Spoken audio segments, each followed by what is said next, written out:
بسم اللہ الرحمن الرحیم۔ الحمدللہ، آج ہماری تلاوت کا آغاز 19ویں پارے سے ہوا۔ مکافر جنوں اللہ سے ملاقات کا کوئی ایمان اور کوئی یقین نہیں، ان کے بیجا مطالبات کہ اللہ کے فرشتے ہم پر کیوں نازل نہیں ہوتے، ہم اللہ کو خود کیوں نہیں دیکھ پاتے، فرمایا ایمان کے بغیر ان کی ساری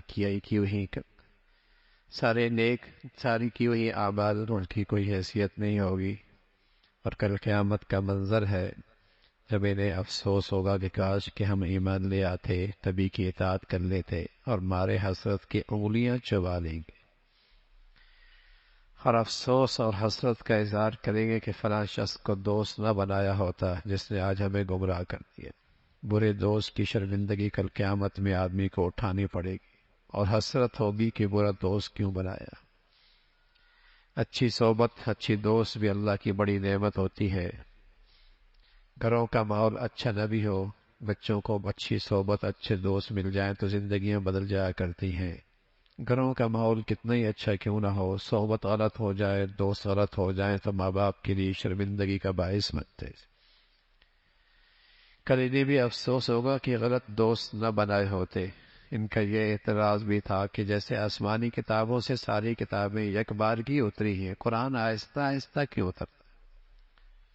اللہ رب العزت نے اس کی حکمت بتائی۔ کتاب پر آزمائشیں، آپ پر حالات، ہم آیت اتار دیتے ہیں جس سے آپ کے دل کو اور تقویت ملتی ہے۔ آپ کے دلوں کی تقویت کے لیے ہم نے اس قرآن کو آہستہ آہستہ اتارا ہے۔ قوم عاد، قوم ثمود کا تذکرہ ہے، اور پھر ان کی برائی کا تذکرہ کہ کچھ لوگ ایسے ہیں جو اپنی خواہشات کا درجہ دیتے ہیں جیسے معبود ہوتا ہے، بس ماننی اپنی چاہت، اپنی من کی ماننی، بس معبود کی طرح اس کی عبادت کرتے ہیں۔ اس کا تذکرہ اللہ کی وحدانیت پہ، اللہ کے قدرت کے دلائل ہیں، رات دن کا نظام ہے، آسمان کے بارشوں کے بعد بنجر زمینوں کی زندگی ہے، ایسی اللہ رب العزت مارنے کے بعد نئی زندگی عطا فرما دیں گے۔ دو سمندر ملتے ہیں، میٹھا اور کڑوا آپس میں نہیں ملتے، یہ اللہ کی قدرتی دعا ہے۔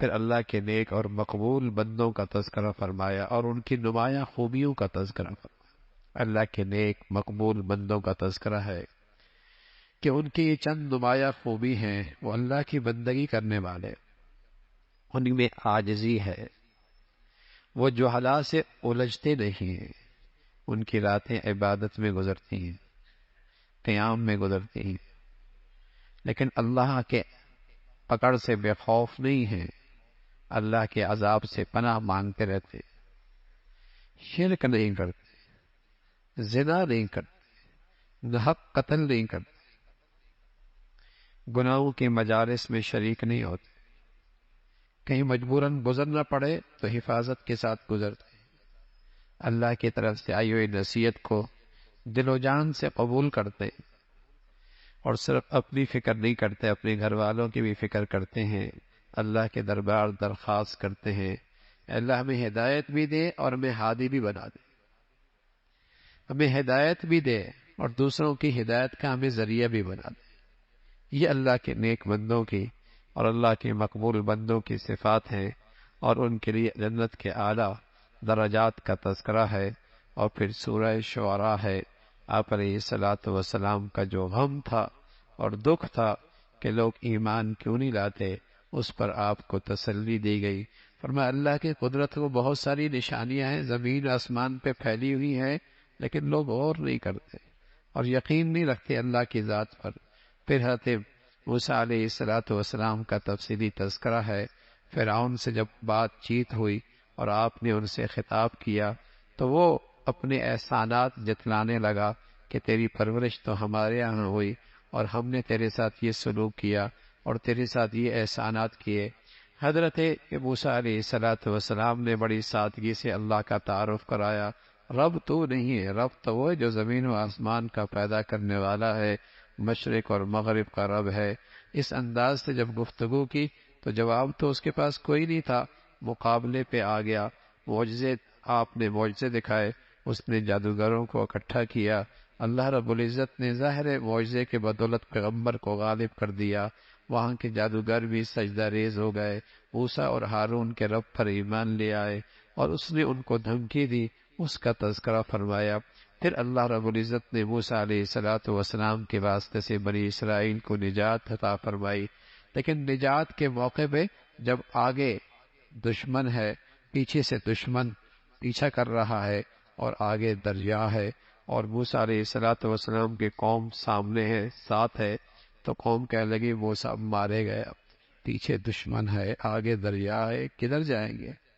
تو حضرت موسیٰ علیہ السلام کے پاس تو پیغمبری یقین تھا، اللہ کے نبی ہیں، کہا کچھ نہیں ہو سکتا، ہمارا اللہ ہمارے ساتھ، اور وہ اللہ ہمیں راستہ دیں گے۔ اور ہوا بھی، اللہ نے حکم دیا، لاٹھی ماری ہے نا، دریا میں لاٹھی ماری، وہ لہریں کیا تھیں؟ وہ تو دیواریں بن گئے، درمیان میں راستے بن گئے، اور راستے بن کے نجات پا گئے۔ دشمن بھی پیچھے، اس نے بھی اپنا لشکر ڈال دیا، اللہ نے پھر ان لہروں کو حکم دیا، اور ان لہروں نے انہیں غرق کر کے رکھ دیا۔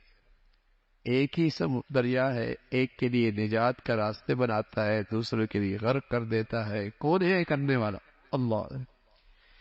زندگی کے نقشوں میں موت، اور موت کے نقشوں میں زندگی، عزت کے نقشوں میں رسوائی، اور رسوائی کے نقشوں میں عزت دینے والا کون ہے بھائی؟ ایک اللہ ہی ہے۔ معیشت کے اسباب میں کنگلا کر دینے والا اللہ ہی تو ہے، اور مٹی سے سونا بنا دینے والا اللہ ہی تو ہے۔ اللہ ہی کا تو نظام چلتا ہے۔ فرمایا یہ ساری اللہ کی قدرت کی نشانیاں ہیں، لیکن لوگ یقین نہیں رکھتے۔ پھر حضرت ابراہیم علیہ السلام کا تذکرہ ہے، باپ کو بھی سمجھایا، قوم کو بھی سمجھایا، اللہ کا تعارف فرمایا۔ اللہ وہ ہے جس نے مجھے پیدا کیا ہے، میرے رہنمائی کرتا ہے، مجھے صحت دیتا ہے، مجھے شفا دیتا ہے، زندگی اور موت اسی کے ہاتھ میں، کھلاتا پلاتا وہی ذات ہے مجھے۔ اللہ سے دعا بھی کی، اے اللہ میرا تذکرہ خیر پیچھے چھوڑ دینا، ہمیشہ اچھا تذکرہ میرا پیچھے چھوڑ دینا، اور اس کا تذکرہ فرمایا۔ پھر فرمایا قیامت کا دن ہے جہاں مال نہیں، اولاد نہیں، کچھ بھی کام نہیں آنا، نیکی کی زندگی کام آئے گی۔ جو نیکی، جو صاف دل لے کے آئے گا، اس پر قیمت لگے گی جنت کی، اور اس پر نجات کا راستہ ہوگا۔ قوم نوح کا تذکرہ ہے، جو شیخ الانبیاء ہے، نبیوں کے شیخ، 950 سال تک عمر تھی حضرت نوح کی۔ قوم نہ مانی اور چند ہی لوگ آپ پر ایمان لائے، قوم ہلاک ہوئی، اس کا تذکرہ۔ پھر قوم عاد کا تذکرہ ہے، جو غیر معمولی قوت اور طاقت رکھتی تھی، پہاڑوں کو تراش کے محلات بنایا کرتی تھی، لیکن اللہ کی قدرت کا مقابلہ تو کوئی قوم نہیں کر سکتی۔ اور پھر اللہ نے اس قوم کو بھی پکڑا، اس لیے کہ نافرمان قوم تھی۔ پھر قوم سمود کا تذکرہ ہے، حضرت صالح آئے، اونٹنی لے کے آئے، معجزہ دکھایا، قوم نہ مانی، اللہ نے اسے بھی نیست و نابود کیا۔ قوم شعیب کا تذکرہ ہے، قوم سے کہا ناپ تول میں کمی نہ کرو، دوسروں کے حقوق ضائع نہ کرو، اپنا حق پورا لیتے ہو، دوسروں کے حقوق پامال کرتے ہو۔ قوم نے مذاق اور استہزاء کیا، اللہ کی پکڑ آئی۔ پھر اللہ رب العزت نے اپنے قرآن کا تذکرہ فرمایا۔ قرآن کا مختصر سا تذکرہ ہے اور تعارف ہے قرآن کہ قرآن اللہ کی طرف سے آیا، اور کہاں آیا ہے؟ محمد رسول اللہ کے دل پہ آیا ہے۔ اور کون لے کے آیا ہے؟ جبرائیل امین لے کے آیا ہے، اور جبرائیل امین کا نام ہے روح الامین۔ روح الامین کے راستے میں خیانت کوئی نہیں کی، اور روح الامین ہے جبرائیل جو قرآن کے شکل میں غذا لے کے آئے ہیں۔ یہ اندر کے انسان کی غذا ہے، روح کی غذا ہے۔ روح اب بگڑی ہوئی مزاج اور بگڑی ہوئی فطرت کا اندر غذا کیا ہے؟ روح کی آج گانا اور موسیقی ہے۔ یہ فطرت جب بگڑ جاتی پھر موسیقی غذا بن جاتی، ورنہ جبرائیل امین تو جو غذا لے کے آئے تھے وہ سلیم الفطرت لوگوں کے لیے لے کے آئے تھے، ان کی غذا روح کی تو قرآن ہے، قرآن ان کی غذا ہے۔ اور قرآن میں یہ طاقت ہے، جو جتنا پڑھتا ہے اتنا اس کو اپنی طرف کھینچتا ہے۔ پھر اللہ رب العزت نے فرمایا ایسی شاعری جو اللہ سے غافل کر دے، نبی کا اس شاعری سے کوئی تعلق نہیں۔ ہاں، جو اشعار اللہ کے قریب کر دے اور جس کے اندر کوئی پیغام اور نصیحت ہو وہ ٹھیک ہے۔ اللہ کی بڑائی کا تذکرہ ہے۔ پھر سورہ نمل ہے، اور سورہ نمل کے آغاز میں ایمان والوں کا تذکرہ ہے، نماز پڑھتے ہیں، یقین رکھتے ہیں، زکوٰۃ دیتے ہیں۔ اور پھر حضرت موسیٰ علیہ السلام کو جو اللہ نے معجزہ دیا، لاٹھی دی، اور پھر کس انداز سے اللہ رب العزت نے انہیں اپنے معجزات سے نوازا، اور کس انداز سے دوران سفر آپ کو نبوت ملی، اس کا تذکرہ فرمایا۔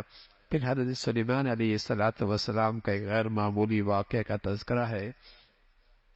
حضرت سلیمان علیہ السلام کو اللہ نے غیر معمولی سلطنت دی تھی۔ آپ کو روحانیت کی بادشاہت بھی دی تھی اور مادیت کی بادشاہت بھی دی تھی۔ روحانیت کی بادشاہت، اللہ نے آپ کو نبوت دی تھی، اور مادی دنیا کی بادشاہت بھی دی تھی کہ آپ کے پاس ایسی سلطنت تھی کہ جنات بھی آپ کے حکم کے تابع تھے، پرندوں کی بولی بھی آتی تھی، چیونٹیوں کی بولی بھی سمجھتے تھے۔ آپ کا تخت جس پہ آپ بیٹھا کرتے تھے وہ ہوا کے دوش پہ سفر کیا کرتا تھا۔ آج تو جہاز بن گئے نا، ہیلی کاپٹر بن گئے۔ آپ حکم دیتے تھے ہوا کو، اور اس ہوا کے دوش پہ آپ کا سفر ہوا کرتا تھا۔ ایک واقعہ لکھا ہے، آپ کے پاس ایک آدمی بیٹھا ہوا تھا، اتنے میں حضرت اسرائیل بھی آ گئے، اس آدمی کو غور سے دیکھ رہے۔ وہ ڈر گیا کہ شاید میری وقت آ گیا موت کا۔ حضرت سلیمان علیہ السلام سے عرض کیا کہ ہوا کو حکم تو مجھے دور لے جاؤ، دور لے جاؤ۔ جب اسے دور لے گئے تو حضرت اسرائیل سے سلیمان علیہ السلام نے پوچھا، آپ اس طرح غور سے کیوں دیکھ رہے تھے؟ کہا غور سے اس لیے دیکھ رہا تھا کہ اس کے مرنے کا وقت ہے، اور مرنے کا وقت کہیں اور تھا، یہ یہاں بیٹھا ہوا تھا، یہ بیٹھا ہوا یہیں تھا۔ تو اللہ رب العزت نے آپ کو ایسی غیر معمولی سلطنت عطا فرمائی تھی۔ ایک دن آپ سفر کے لیے تشریف لے کے جانے لگے، اور مختلف مخلوق کو اپنے ساتھ لے لیا۔ آپ نے اس میں مختلف قسم کی مخلوق آپ کے ساتھ تھی۔ راستے پہ جب آپ کا سفر ہو رہا تھا تو آپ ایک چیونٹیوں کی بستی کے پاس سے گزرے۔ اس سورت کا نام بھی نمل ہے، چمٹی۔ اس کے پاس سے گزرے تو ایک چمٹیوں کی جو سردار تھی اپنی خیر خواہ اپنی قوم کی، لیکن اب تو انسانوں کے ذمہ دار بھی اپنی قوم کے خیر خواہ نہیں رہے، وہاں چمٹیوں کا ذمہ دار بھی اپنی قوم کا خیر خواہ نکلا، اور کہنے لگا بلوں میں چلی جاؤ، سلیمان کا لشکر آ رہا ہے، کہیں تم ان کے پاؤں تلے روندی جاؤ گی، انہیں پتہ بھی نہیں لگے گا۔ اور یہ بھی پتہ ہے اللہ کے نیک بندے اللہ کی مخلوق کو بلا وجہ نقصان نہیں پہنچاتے، بس یہ کہہ دیا انہیں پتہ ہی نہیں لگے گا تم روندی جاؤ گی۔ یہ بات جب اس نے کہی تو اللہ اللہ ہے، چمٹی کا منہ کتنا ہوگا، اس کے بول کیا ہوں گے، لیکن اللہ نے وہ آواز سلیمان کے کانوں تک پہنچائی، اور نہ صرف پہنچائی بلکہ سمجھائی بھی، اور جب سمجھائی تو فتبسم ضاحکا من قولها، چمٹی کی بات سن کر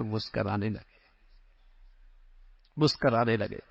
اور اللہ کی یہ ساری نعمتیں دیکھ کر حضرت سلیمان کی عاجزانہ فریاد اللہ کے سامنے، اللہ نعمتیں دے اور عاجزی دے دے، بڑی بات ہوتی ہے، ورنہ آدمی اپنی اوقات بھول جاتا، ورنہ انسان اپنی حیثیت بھول جاتا ہے۔ وہ تکبر، وہ غرور، وہ بڑائی، وہ اس کے بول دیکھو، اس کے چال دیکھو، اس کا لب و لہجہ دیکھو، جیسے اس کی کسی کا محتاج ہی نہیں ہے۔ نعمتیں اللہ دے، مادیت کی دنیا میں ایسی حکومت کسی کی نہیں، لیکن عاجزی دیکھیے، اللہ سے کہہ رہے رب اے مولا تیری نعمتوں کی حد ہے، لیکن اپنا شکر گزار بندہ بھی بنا، اپنا احسان شناس بندہ بھی بنا، اور اے اللہ تیری نعمتوں میں وہ کر سکوں جس سے تو راضی ہو جائے۔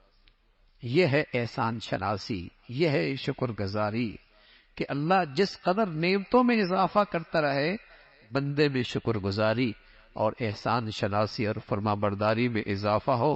یہی نعمتیں رحمت ہیں، ورنہ نعمتیں بھی زحمت بن جاتی، ورنہ نعمتیں بھی فتنہ بن جاتی، ورنہ نعمتیں بھی عذاب بن جاتی ہے،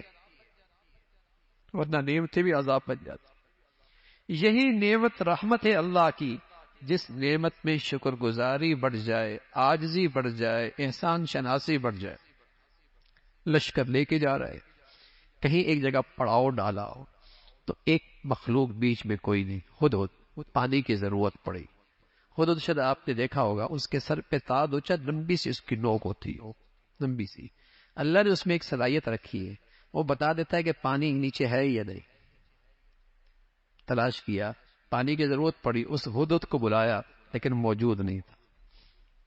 کیونکہ وہ بتاتا تو جنات منٹوں سیکنڈوں کے اندر پانی کا انتظام کھود کے پانی کا انتظام کر دیتے. وہ مخلوق بھی ذات تھی، ہدہد کوئی نہیں.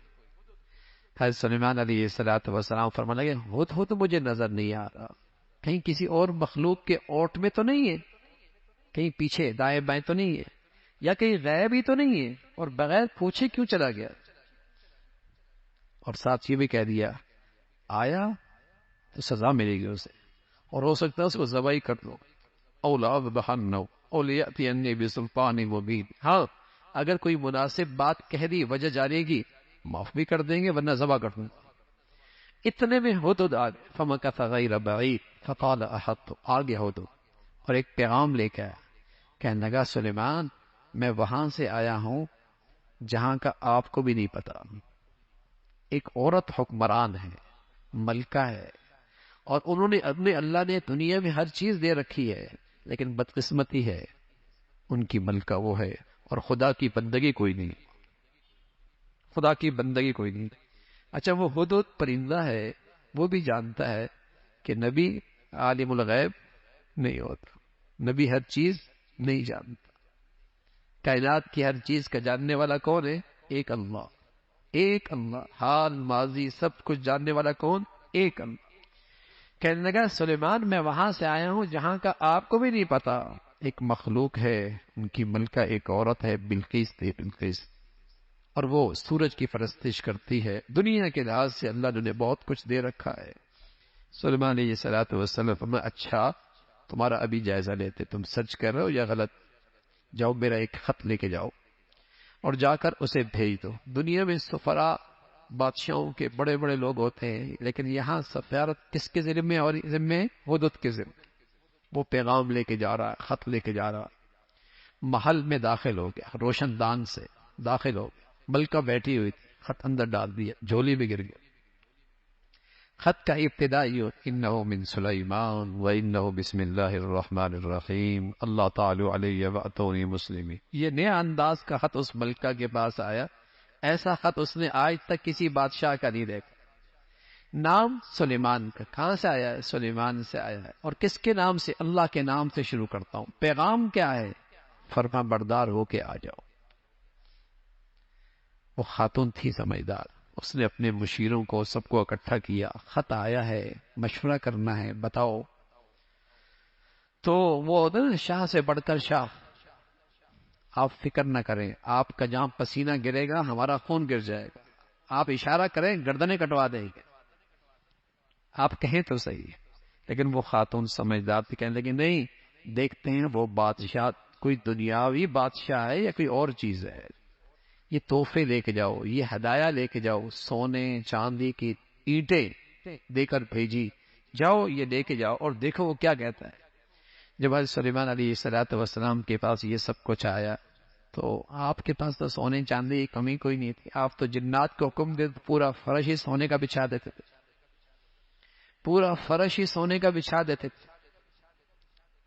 ایسی آپ کو اللہ نے سلطنت دی. حضرت سلیمان علیہ السلام نے جب دیکھا گا تو دنیا سے ہمیں تم متاثر کرتی ہو. آپ نے اپنے بیٹھنے والوں سے کہا کون اس کا تخت سمیت اس کو یہاں لے کے آئے.